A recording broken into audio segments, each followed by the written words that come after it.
Hi, this is Casey Jackson with Classic Performance Restorations. Today we are going to show you an install video on the Vapor Trapper made by Shop 48 in this 1968 Mercury Cougar XR7. It's got the 427 cubic inch side oiler in it, so it's one of a handful of cars. This particular car has a 1/2 inch vent line with some of the custom fuel cell stuff that's in here that runs underneath this package tray in the back and down the other side currently.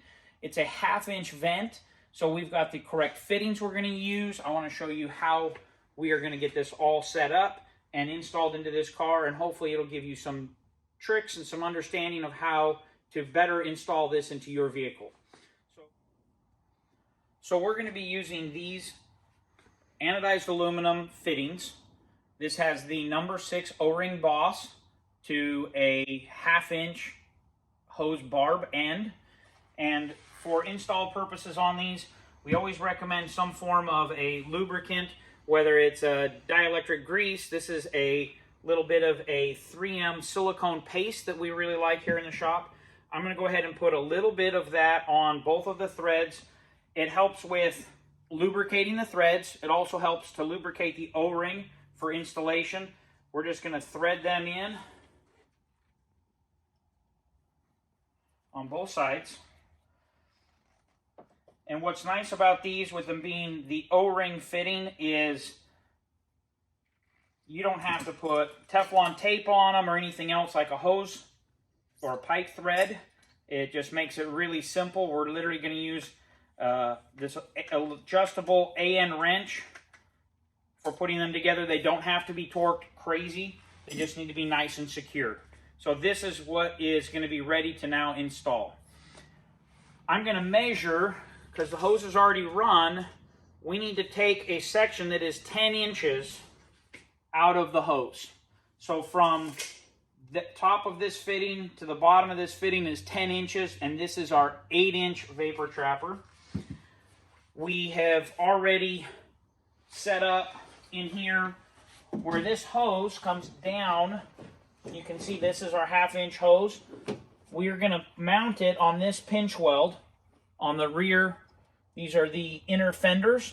We're going to go ahead and mount it right here, and then we'll cut a section 10 inches out of that hose for our install. All right, so now we've got our Vapor Trapper installed. We tighten the clamps up. That's ready. Now we want to go ahead and measure for our 10 inches of what we need to take off. Because this is an 8-inch Vapor Trapper, we need to take a total of 10 inches off from the inside edge of this fitting to the inside edge of this back fitting.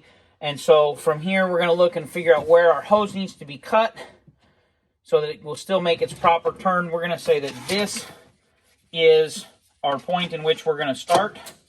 So I'm just going to cut it here, right? We'll take our tape measure, and we're going to measure 10 inches to there.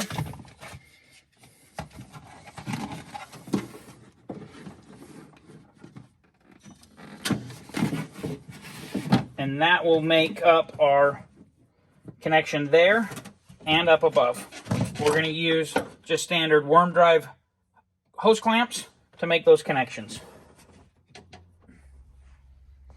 So we now have our Vapor Trapper installed. We've secured both ends of the hose with hose clamps.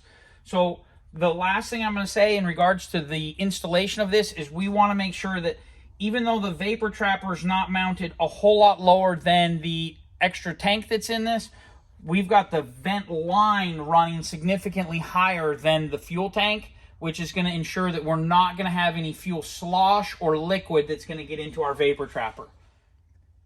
If you have any questions about the installation on this vehicle or for your vehicle, please reach out to us at classicperformancerestoration.com. We'll be happy to answer any questions or give you technical advice on your application.